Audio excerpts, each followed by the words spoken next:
The good news or bad news first? Good. Okay, good news is we always get caught up in the business of the season, and we rarely get to make mention of things like this, but it's certainly something that I'm extremely proud of for our university. You know, UGA was ranked again in the top 20. We're actually ranked 19th in the recently released U.S. News and World Rankings of universities and colleges. It's the 10th straight year we have been in the top 20 national ranking, which I think is incredible. I think it's a credit to our administration, to our entire university. I just love it. I love the fact that we have an incredible academic institution and we get ranked highly in that. It helps us recruit, but it attracts people all over the country to our university, so I love it. So for the bad news, I'm not going to continue to do these on Tuesday nights. I have my whole staff up there waiting on me now, and it ends up eating up my time. So I've told these guys, they think that I'm an idiot for doing it, but I get to see you guys on Monday, and then I get to do the deal with y'all on Wednesday. So I won't be doing these unless they feel like there's a reason to do it one week or certain weeks every other week on Tuesdays. But I don't like my staff sitting up there waiting on me for 20 minutes while I'm waiting to get up there. So that's the bad news. Any questions on Alabama? 2 days into practice, just how's it been so far this week?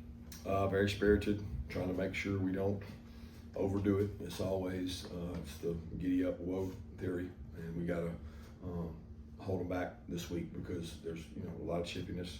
Guys want to play well. And I would say it was not a great Monday. Just we come off 3 days, 2 days off. Not always. Got to get them going some. And then today was good. They had good tempo. Good practice, did some good on good, did some scout work, did some crossover work. Things have been good. We got to execute the plan, and it comes down to players making plays. Coach, as far as having the extra time, I know you touched on this a little bit yesterday, but having the extra time to help develop more depth, which is something I know you've been doing, really all since we started this year, and I guess specifically about the O-line, safety, those two positions, as far as building that depth for the game this week? Yeah, I want to build depth in the season, and we got a lot of reps for guys in the off week or the bye week. We had a lot of reps for guys, and we get a lot of guys reps because of the way we do our scout teams. We make things, and we have coaches that know our terms, and we coach the players. So if you're a scout team player, you're doing our defense, you're doing our offensive plays because they carry over. So, but I can't say that you can develop enough depth in season or in 10 to 12 days to sometimes make up for what's missing. We're just trying to get everybody better, and it's not like one area where we're like. We're trying to grow guys. We got some talented young wideouts. We're trying to get better. We're trying to get them to understand where to line up, what to do. A lot of guys just don't know how to focus in meetings and carry it over to the field. And that's what we're trying to get, more guys that can play winning football. Yeah, Oscar Delp, I think, played 85 snaps against Tennessee.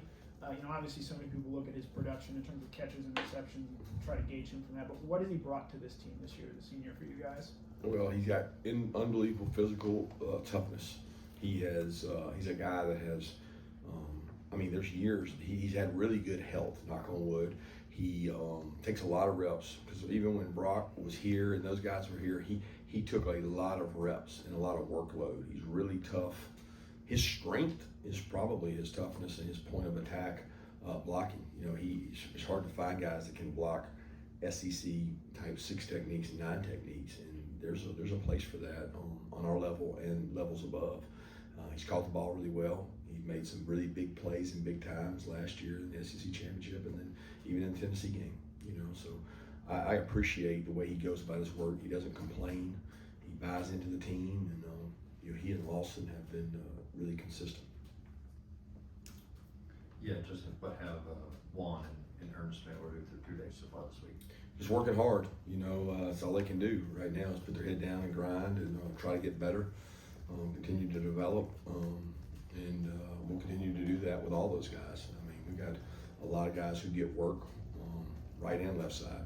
You got to have guys that can swing and play both, and there's things you do to try to help guys. And they do the same thing. We do the same thing. You're constantly looking to try to find a niche for those guys to get better. You mentioned holding guys back a little bit this week. How do you balance making sure that they're still playing with that fire and passion, but also being smart? Yeah, I think that's my job to make sure that the tempo where we're at is the right tempo. You certainly can't go out there and not see fastballs and then go hit fastballs. You know, you gotta practice against the speed of what you're going to play against. But we got to be careful about the volume and you know, not leave it all in the practice field. And it's been hot. I'm sure it's hot there. So it's one of those things we have to monitor because we're playing at night. We're not practicing at night. What has Dwight been able to do so far this week? Yeah, he seems to be fine. He's rolling in there, playing special teams and doing things well. So he's really had no limitations. You just mentioned Oscar's blocking. Would you say that's been the biggest growth area since he got into the program, or would you think it's something else? No, I would say his maturity is his biggest growth area. He was, I wouldn't say a knucklehead early on, but he would, you know, he had his moments, he had his days when he was, you know, like all freshmen, struggling to make it through the practice. It was hard on him. We pushed him hard. You don't ever notice that with him anymore. Really, since last year, he pushes through practice. He gives good effort. He has the physical and mental stamina to sustain through a good 2-hour practice, and that's the most growth he's made. He was always physical, but he has become a better all-around tight end. Coach, you were on the sidelines the last time these two teams played in Athens. Can you just tell me what you remember from that matchup in 2015? Derrick Henry was wet. The run broke out late on us, and the D-line tried to fight the linebackers on the sideline because they were pissed that we gave up over 100 yards rushing. And I always tell that story, that when you got D-linemen that are mad and willing to fight when you're up 15, 20, 30 points, whatever it was, you know you got a good team. Kirby, with guys in and out of the lineup on the right side of the line this season so far, do you have a good handle of who the best players are there? Well, I think that depends on who's healthy. You know what I mean? Like, I can tell you who the best players are if they were all healthy. Yeah. But the health brings that into doubt, right? Like, guys 80%, another guy's 90%, another guy's 95%. It's hard to measure who's better.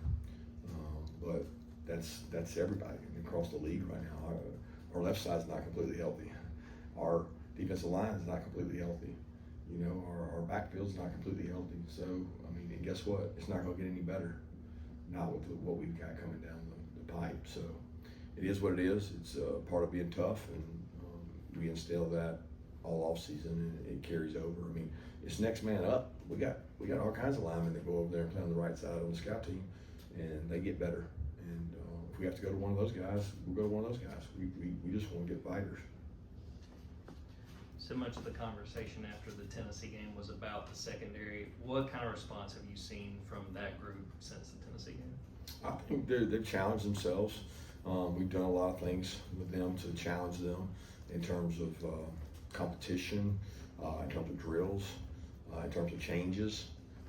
So I'm looking forward to seeing those guys go out and compete, and they got a hell of an opportunity because they got a really good quarterback and skill group to play against.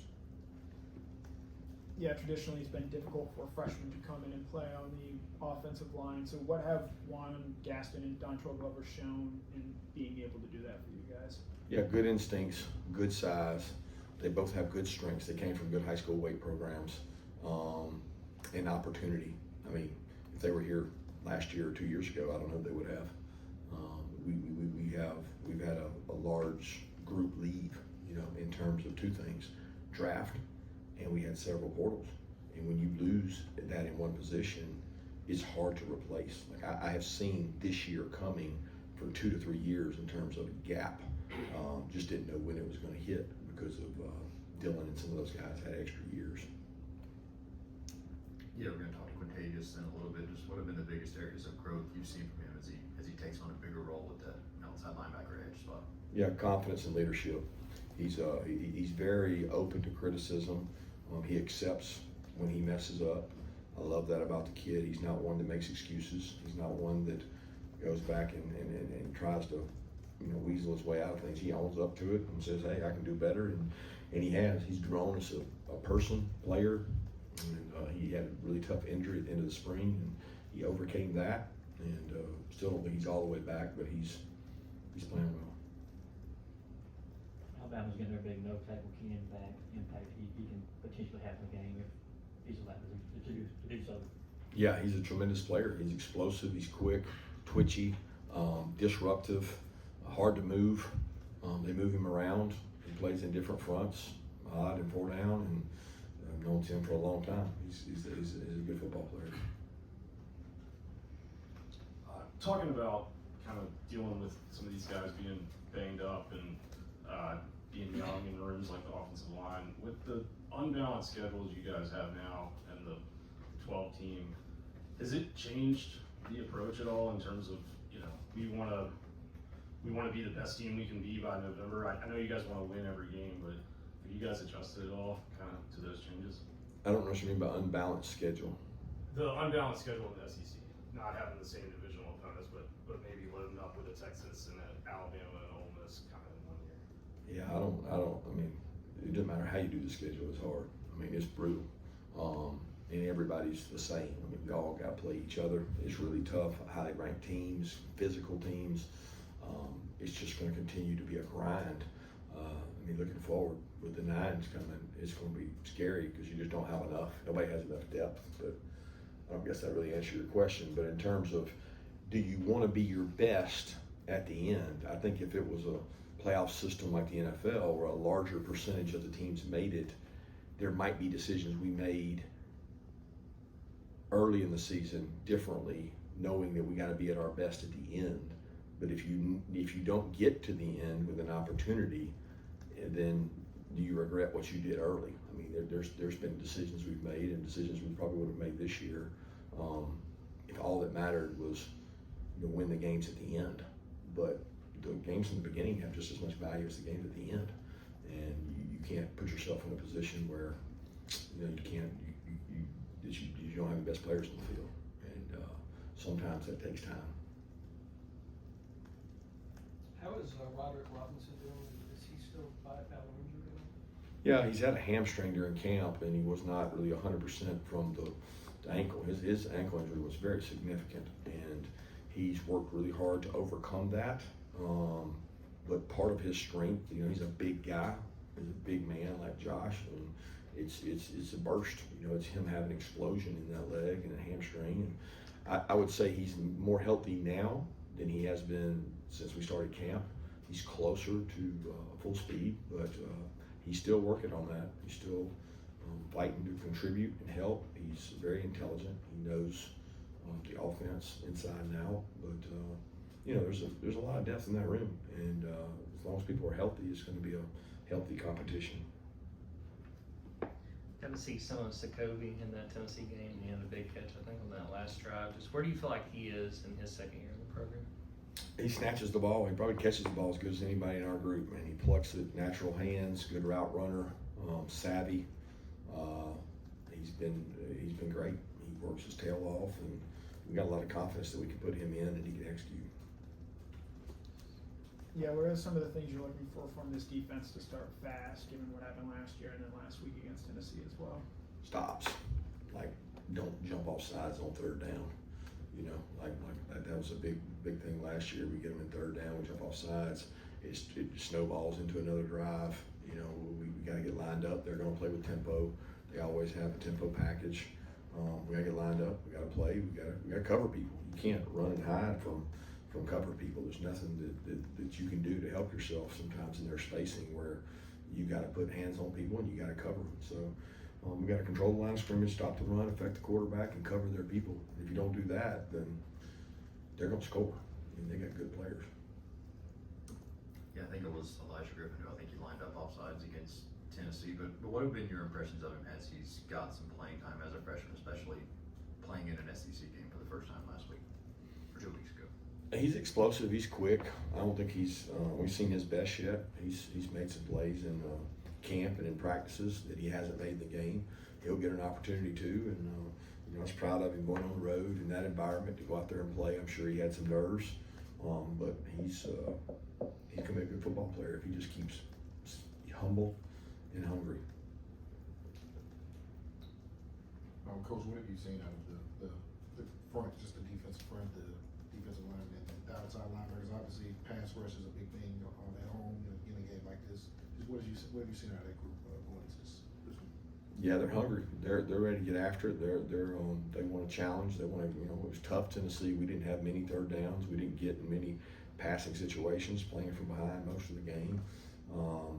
They did a good job picking things up, but I'm excited to see these guys go play. I mean, they want an opportunity to go play and get after it, and it's going to be a fun game. They got a really big physical offensive line. They can maul you and bully you. They're big and they're physical, and they got good backs. So it's going to be a great challenge for our front against their line. Have time for one more if anyone has an additional one. Okay, Coach, thank you.